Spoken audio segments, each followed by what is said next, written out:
After reading the story on Enron, I would like to ask you the following question.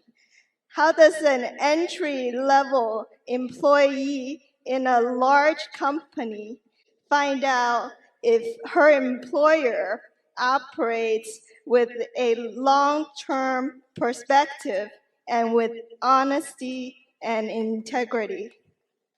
Well, that's a very good question. I'm not sure I'm going to have an equally good answer. You pick up signals, or frequently you can pick up some signals about what is going on at the top of a business if you're at a lower level. But I would say it would be very easy to be it'd be easy to be fooled on that subject. Charlie and I would tend to be looking at things that they do in public in relation to their investors and the promises they make and all of that sort of thing. But I think that might be tough for people, and it wouldn't always give you a great guide. We've been suspicious of companies, for example, that place a whole lot of emphasis on the price of their stock. I mean, when we see the price of a stock posted in the lobby of the headquarters or something, things like that make us nervous. But I'm not so sure that's that would be enormously helpful. So I guess you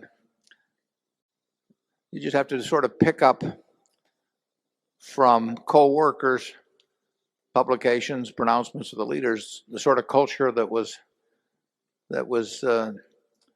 being presented to them in the world, and you might get suspicious about it. But I don't think I have a really good answer for that. Do you, Charlie?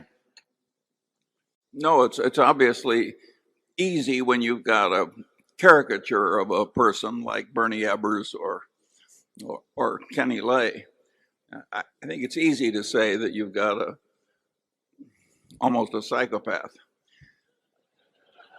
in charge. But what fools you is a place like Royal Dutch. If I'd been asked to guess major companies with sound long-term cultures and good engineering values and so forth, Royal Dutch would have been near the top of my list. And to have the oil reserves phonied for years, and internal reports that people were tired of lying, and if it can happen at Royal Dutch, believe me, it can happen a lot of other places. Yeah, Charlie and I would not have spotted at Royal Dutch by any of the means that we normally use. In fact, as Charlie said, we might have used that as an example of some place that was almost certainly above reproach, and then you do read the emails and all that. But we don't learn, because I would still expect that Exxon's figures were fair. Yeah. I think what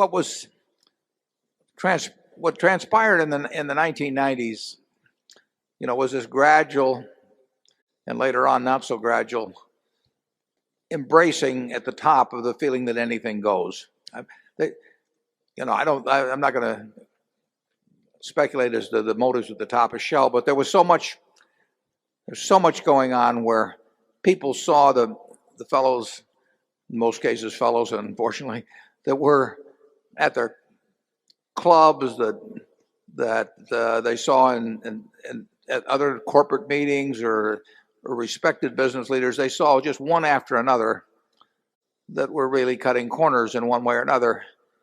And situational ethics can take over in that. People do, I think they sink faster to a lower prevailing morality than they rise to a higher prevailing morality, but they do move in the direction of what they perceive to be the prevailing morality of those around them in many cases. And certainly the corporate world in the late 1990s particularly was extreme on that.